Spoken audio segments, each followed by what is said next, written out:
I want to thank you for coming, especially our guests from Virginia Tech University, a long trip for them.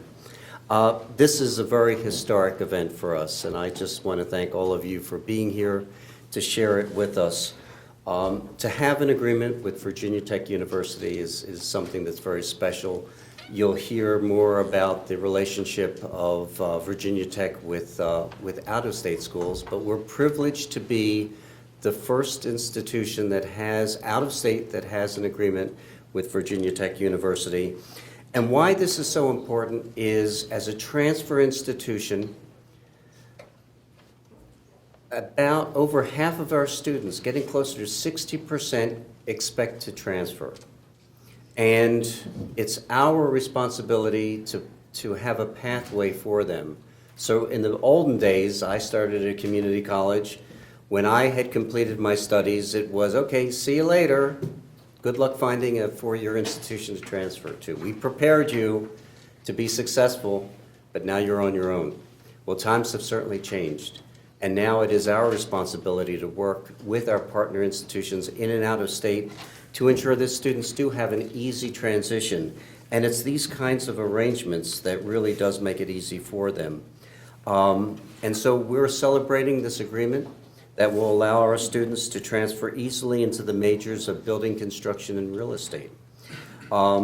We have, and I'm going to do the introductions because we have a number of people here today that I do want to recognize. I want to recognize all of you. Thank you. But we have with us Ivan Beliveau, who is the department head of building construction, the Myers-Lawson School of Construction. Thank you, Doctor. We have Dr. Andrew McCoy, who's associate director of the School of Construction, is also with us today, as is Ms. Wanda Hankins-Dean, who is the vice provost for enrollment and degree management, also from Virginia Tech. And you'll be hearing from Ms. Dean in just a little bit. We have other guests with us, including our own Secretary of Higher Education, Jim Fielder, and I'll be introducing him in just a few minutes as well. He'll be providing some remarks for us. We also have Bill Chambers, who is the president of the Calvert County Chamber of Commerce, really understands the importance of the college, and what we do really does add to economic development of the region. Very strong supporter. Thank you very much. Dr. Janice Walthour. How do I forget Janice Walthour? Part of our Board of Trustees, has been a member of the board for many years. Very strong supporter. And then we have a number of individuals from Cheney, the Cheney Corporation, or Cheney Enterprises. And I'm going to leave Frank for last. Susan Cheney, Mrs. Susan Cheney, Mrs. Frank Cheney is with us. Always good to see Susan. Hall Cheney, who is Executive Vice President of Cheney Enterprises. Thank you. And Frank. And if it weren't for Frank Cheney, I believe we would not be here today. There is, without a question, this is a man whose passion encompasses Southern Maryland, Virginia Tech. When I first came 10 years ago, and Joe Shannon sat down with me and started to talk about individuals who really made a difference in this region and who were such strong supporters of the college, toward the top, actually right there at the top of the list was Frank Cheney. The passion that he has for Southern Maryland, for economic development, is amazing. And I'm going to talk a little bit about the agreement in just a minute or two. But when this idea started with Frank, and I remember distinctly the telephone call. Actually, it was several telephone calls about, is this something that we should consider? He felt very strongly that we should have, and it didn't take any convincing. It made perfect sense to me that this was the type of agreement that would benefit Southern Maryland, our students, and the entire region. And what was special about, I get a lot of this, by the way. A lot of people will stop me and say, why don't we do this? Why aren't we pursuing that? Frank, on the other hand, brokered the meeting and not only set up the meeting with Virginia Tech, but there he was at the end of the table, participating in the program, shepherding the agreement along. And Frank, I want to thank you for all that you've done to get us to this point, and also what you've done your entire career, for Southern Maryland. Thank you. I also do want to recognize James Spence. James is a workaholic. He is the person who is working on so many of our articulation agreements, and we actually have 50 in number because of James. James does not sleep. You hear about Northern Virginia Community College. You probably don't hear WTOP, which is a radio station in Washington. But, Northern Virginia Community College, big, one of the biggest in the country. And they talk about their 40 articulation agreements. Well, James has them beat. We have 50. 50 and growing. And periodically, I will get another program or another agreement that I'm asked to sign. But if I could, let me just give you some background information. More and more students are coming to community colleges because of the cost. It is getting increasingly expensive to attend a four-year institution, and I think we all know this. A private college, over $125,000 for a four-year degree. A public institution in-state, just tuition and fees is about $40,000. If you live on campus, it's double that. Out-of-state public institutions, it's going to be over $100,000 easily. And how are students able to pay for their education? Unfortunately, loans, and the loan debt continues to grow. Some statistics have shown that over 70% of college graduates have a student loan, and every year that number goes up. Right now, it's over $30,000 is the average loan that a student has taken out. For students who are attending out-of-state institutions or who are attending private institutions, it could get up to $100,000. And imagine what that means to them in terms of starting a family or finding a career or being able to buy a home. And so we believe, and I'm a little biased about this, I started at a community college, it's in my blood. We believe that for many of our students, starting at a community college and then transferring to a four-year institution makes perfect sense. And as I always tell prospective students, when you walk across that stage at Virginia Tech or University of Maryland or wherever, it's the same degree whether you started there as a freshman or you transferred there. And so we've been working overtime. James has been working overtime, over 50 guaranteed articulation agreements. The statistics are fascinating, and every time I hear them, it causes me to shake my head. Last year, 1,700 of our students transferred to 226 different four-year institutions.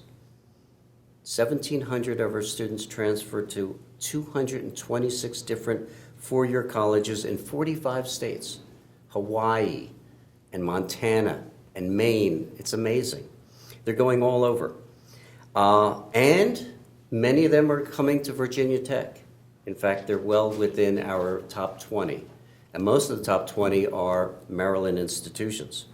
And we know that our students do very well when they transfer to these institutions. We know that they are up to the rigor of the four-year institutions. And it's this kind of arrangement that really does allow our students to easily transfer from our community college to the four-year sector. That trip, we made it in one day. I don't know if you're going to do it in one day. I know Ms. Dean did it overnight. If you came up this morning, if you spent the night. But Dr. Dan Mosser and Division Chair Jim Fear and Rob Farinelli from our Associate Vice President for Academic Affairs, piled in a vehicle early in the morning, you might remember, Frank, and we drove up to Virginia Tech. It was lunchtime. We went to, Mike's Famous Hamburgers. I never ate a half a pounder hamburger. It's still sitting. It was delicious. It was the best hamburger I really have ever eaten. And it was a wonderful conversation. And I have never had an interaction where there was such a welcoming interaction where Virginia Tech personnel, our personnel, really worked together to start to craft this agreement. Frank was there with his vision. And then after we left, we went back home. I slept very well that night. Then it became Ms. Dean, it became James Spence, who actually then brought it to fruition. So again, I want to thank all of you who have been involved in that, because it was not easy. Jim Fier is retired, and he sends his regards, and he writes, "Even though I'm out of state and unable to join you, I'm smiling widely today." So I want to thank our partners from Virginia Tech for their willingness to work with us. We have fantastic students. You will know this very, very soon. So now it gives me great pleasure to introduce Ms. Wanda Hankins Jenkins for her remarks. Wanda? Thank you, President Gofford. Thank you for hosting us today. We're very happy to be here to celebrate this signing. As he mentioned, my name is Wanda Hankins Dean. I'm the Vice Provost for Enrollment and Degree Management.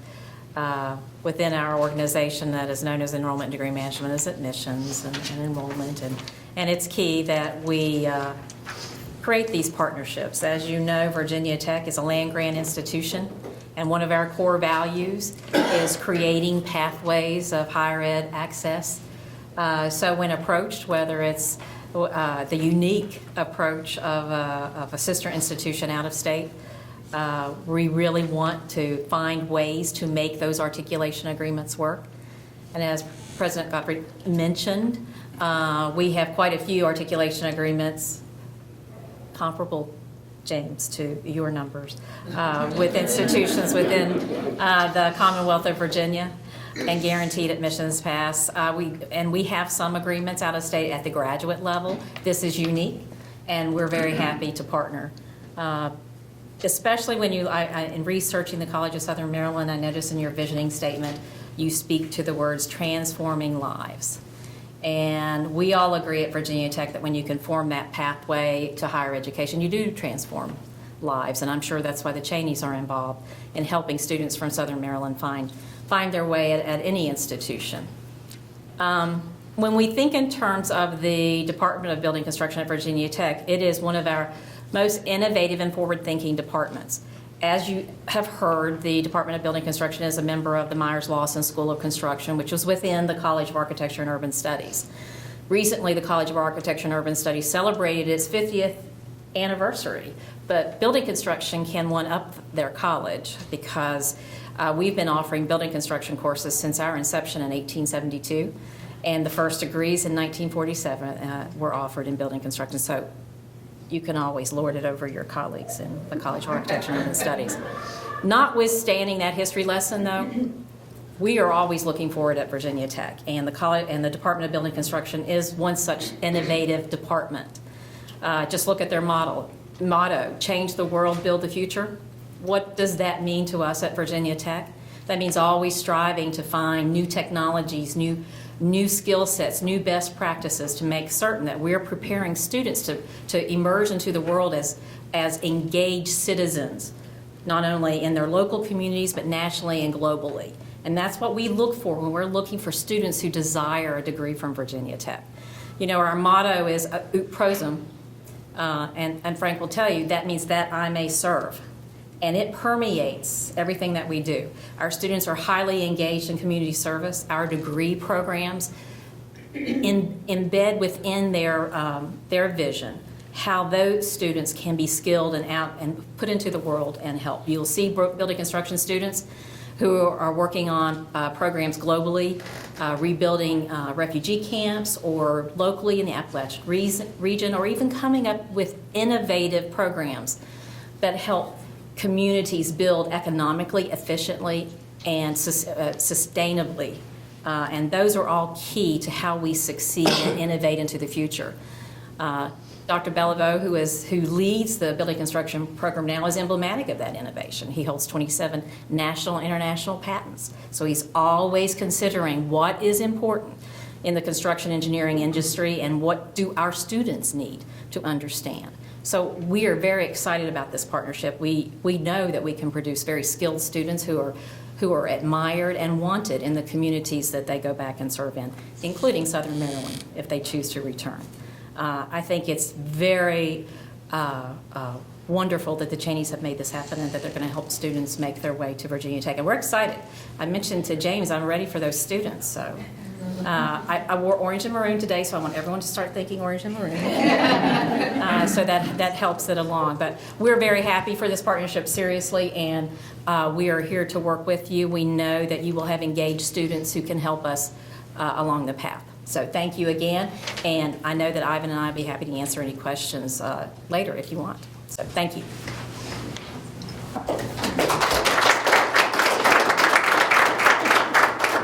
Hi, everybody. I'm Eileen Abel. I'm Vice President for Academic Affairs here at the college. And it's so interesting to hear, out of one small conversation, we can change the world, right? And how we're changing the world for the students who are coming through this program. What a great opportunity this is, I think, for all of us. I want to certainly thank all of you who spent the time and attention that it took to get this articulation agreement together. And I think it is certainly unique for us, and we're delighted to be part of it. It's a great opportunity for the students who can start here in general studies or in business administration, our two largest majors, I might add, who have the opportunity to transfer into the construction program or into the real estate program down at Virginia Tech. It's quite exciting. But we also have absolutely no doubt whatsoever that the CSM students who attend your campus will be fully engaged, who will be some of the best prepared students that you'll have down there, who will enrich your campus. What's interesting is I was talking to the chair of the construction department, and we were talking about the opportunities for students who come out of this. And a lot of times construction is considered just a 2-year degree, right? There's going to be a job at the end of that pathway. What a great opportunity for students to be able to finish a bachelor's degree and pretty much have a job guarantee on the back side of it. I know that this program has 100% job placement with multiple offers on the back side. Certainly for the last many years. The median starting salary for these graduates is about $60,000, which is really quite up there for starting salaries. So I just want to again thank all of you who were involved in this. And to say that we are absolutely delighted to partner with Virginia Tech with this opportunity for guaranteed admissions for our students, and certainly look forward to future collaborations. So thank you again.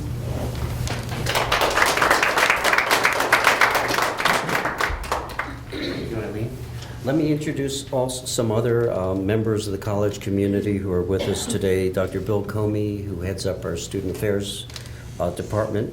We have Dan Mauser, who I've already recognized, head of the non-credit career workforce area.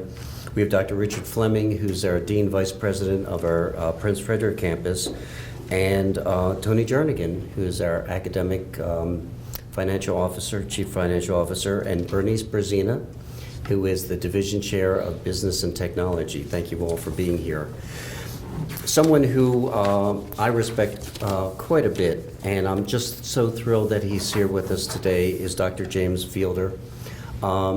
James heads the Maryland, he's the secretary of the Maryland Higher Education Commission, strong proponent of education, higher education in the state of Maryland, and his presence really speaks volumes about how he feels about these kinds of arrangements.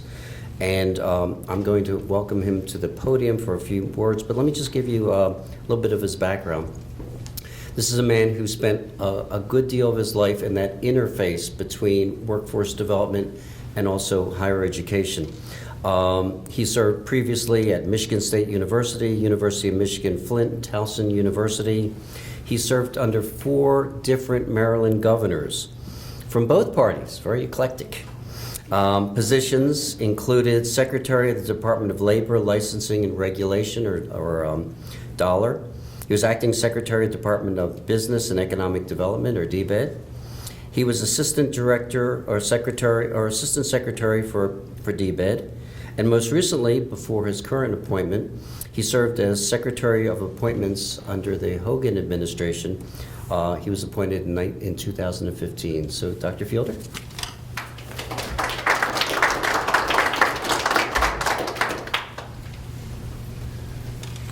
Well, thank you. Listening to that, it makes me sound like I can't hold a job. If I'd gone to Cheney Enterprises, I still had one job, right? This is great. Well, first, just congratulations to you and the audience for what you've been able to accomplish, and also congratulations to Frank for the long-term commitment that you've made to get this done. I mean, you saw the barren field and said, okay, what can we put there? And you had this vision, and so now you're getting ready to pour the foundation on it, but it's still going to take a lot more tender care and a lot of effort, as you know better than I do.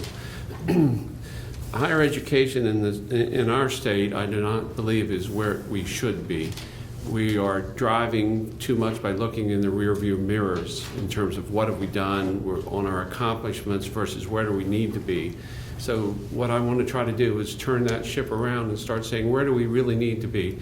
This is a wonderful example of that. Here is an institution that goes out of state to sign an articulation agreement to be able to service what students really want and what industry really needs. So you put those together, that's what we need to be doing on a regular basis, not just, oh, by the way, it took 10 years to get this off the ground. So with the commitment of Governor Hogan is fully funded higher ed this year. Our commitment is to help our students graduate with more success and with less debt. As your president said, the average is about $30,000 of student debt, student loans. That doesn't include the credit card debts or the debts of the parents. The other aspect is $1.2 trillion and growing by $110 million a year. And how fair is that to our future generations if we continue to push that on? So there's a bill that's still being worked on in the legislature right now to take a look at creating a financing authority within the state that will allow us to do tax-free bonds and help students refinance and come up with standard rates and much lower rates than they're being charged by the federal government. So that's a summer study program. So there's a lot of different things that we're coming up with to work on to help you do and give you the tools to do what you need to do. The commitment out there, the passion is everywhere for higher ed right now. There are more questions in Annapolis about, well, why can't we have free community colleges? And I know the president's heard that and maybe was asked to testify on some of those. So there's so many different ideas. It's just we need to get a better focus on them and say, what does the industry really need? Where do we really need to be going? So with that, I just want to say congratulations to you and keep up the great work. Thank you.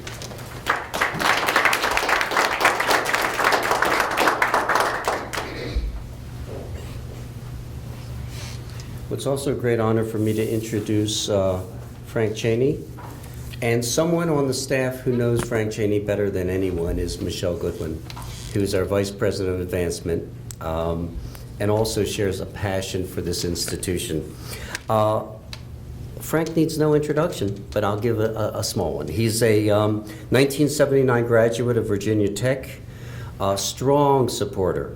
I don't know if you have a stronger supporter than Frank Cheney, truly, who cares so much about the university and the path that it's on, and also understands that the assets of Virginia Tech, how can we in Southern Maryland take advantage of that? And so understood that, has the vision for it. He's chairman of the board of Cheney Enterprises. And this is a man who doesn't only talk about the vision, he also supports it financially, whether it's scholarships, whether it's equipment, whether it's beautification. This is a man that has always stood up to the plate and has supported many, many organizations, including the College of Southern Maryland. And again, Frank, thank you for what you've done, and I'd like you to have an opportunity, if you would, to say a few words from your perspective.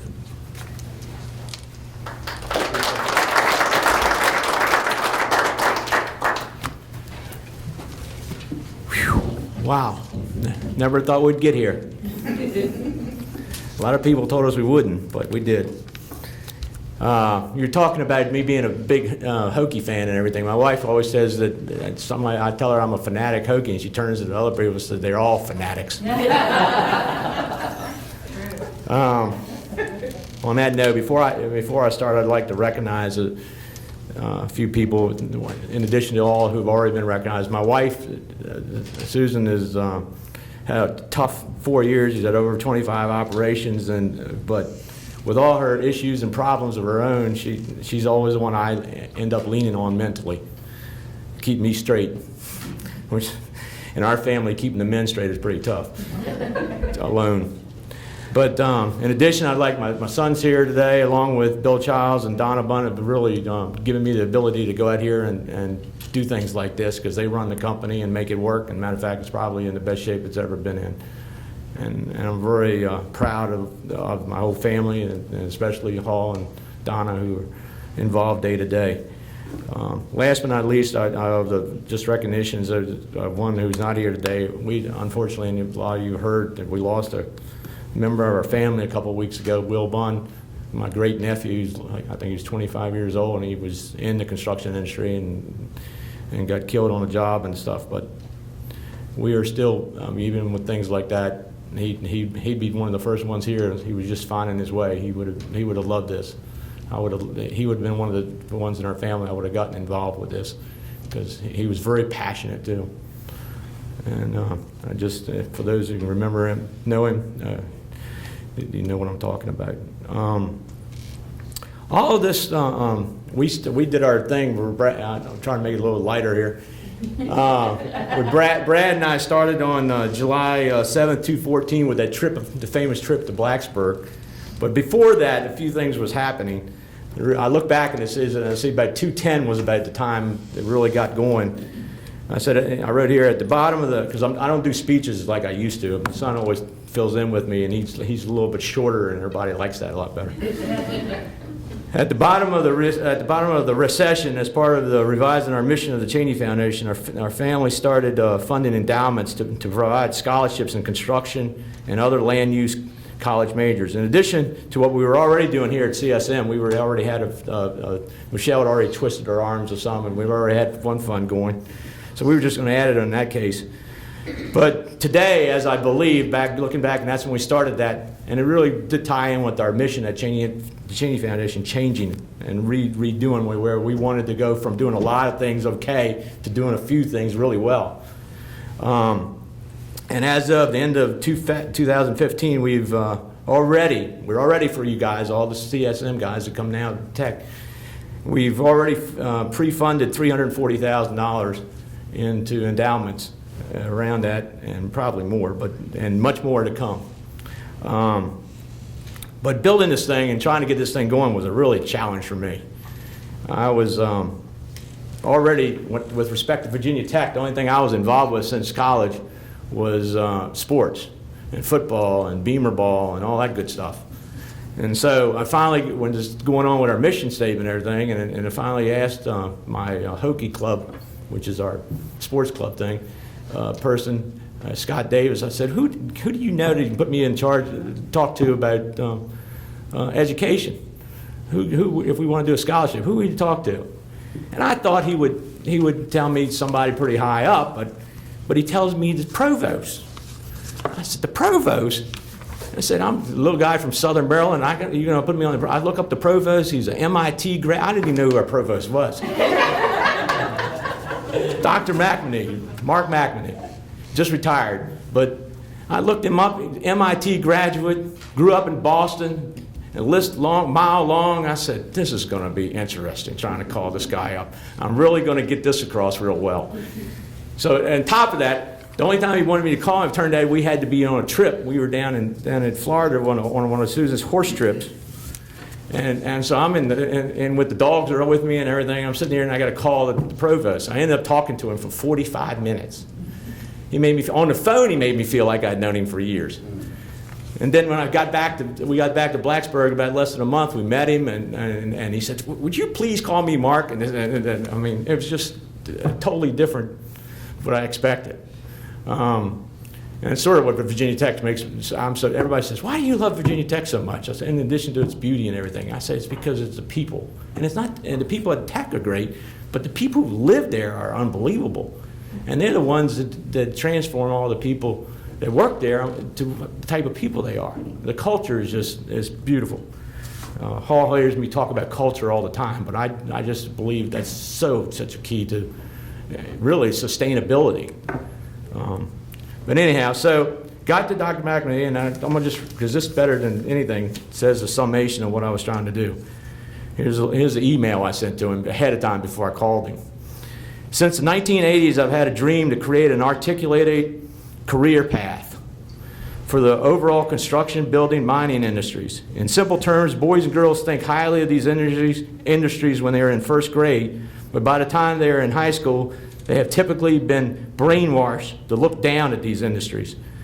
We could speak forever on why, but with my dream, at least the industries would have an easy map to show how diverse, exciting, and flexible these industries are. A high school student should be able to intern in these industries, jump from one blue-collar segment, such as carpentry, to one white-collar segment, such as engineering, with ease. All in all, they should have the ability to find a job that they love in order to achieve the American dream. There are books and books been written on all this stuff. We're still at Tech. We've still got studies and studies of doing this. We've got organizations, which I'll mention a little bit real quickly. But that's what I sent to him, and things haven't changed one bit.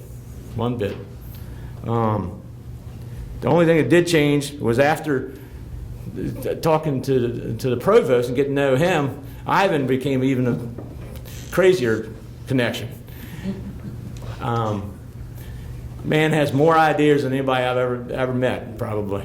And big heart. You can even make a good glass of wine, or a bottle of wine. I always tell everybody, I think his wife, he retired from Tech, had a big party for him. They called him, John Lawson, who's the college of construction is named after, called him the Renaissance man of Virginia Tech.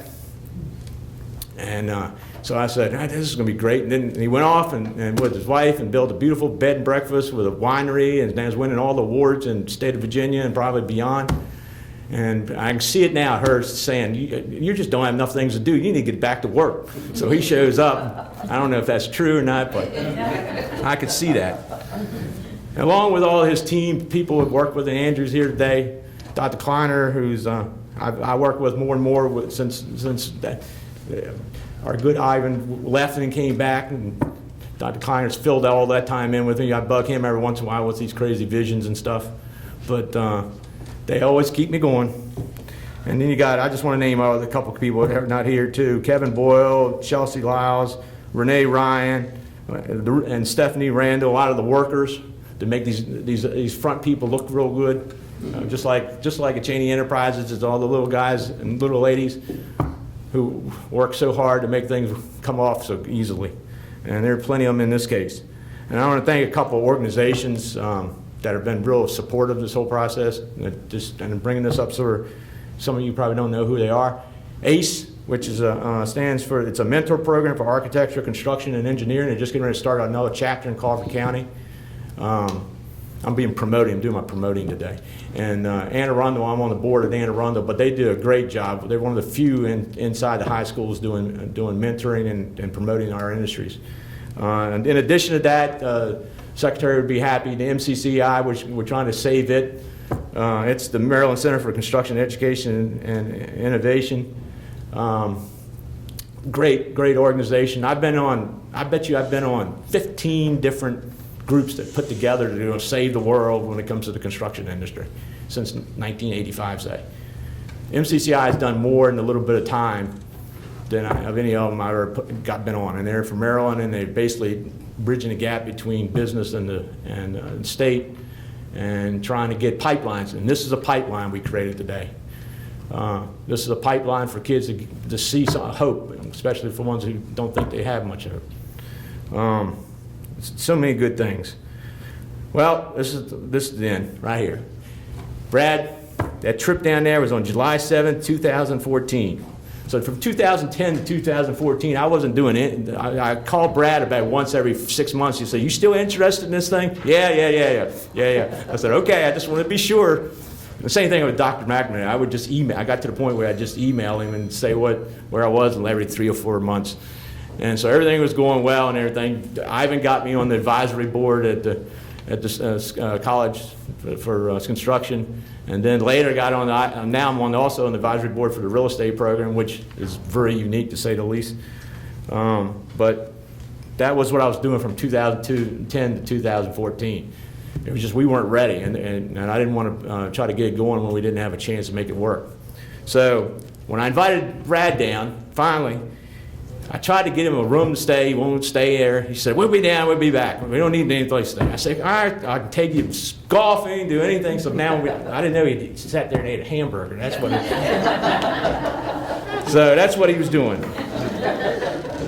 Anyhow, we got the paper signed on December 3rd, 2015. I had to look this up. That's 514 days. That's unbelievable in this world bureaucracy when it comes to government. So I got to give all you, I mean, they did a lot faster than everybody told me it was going to happen. I've been told if you had the president of two organizations like this one, and they were 100% behind, it would take 5 years minimum. So we did this in 1.41 years.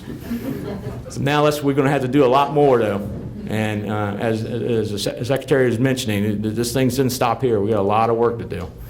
And we got a lot of good people out here, a lot of kids coming up in the world who need to find something that they love. And this industry has more things to offer. And when I say this industry, I mean land use industries, all the different things, construction, even farming. We've left farming behind. We have that hole there where kids used to learn values and everything by being on a farm and stuff. So we need great relationships. And I'm glad to bring two organizations I think the world of to help be part of it together. And I think we can make a difference. But we got a lot more other things to do too. So thank you. Great to be here.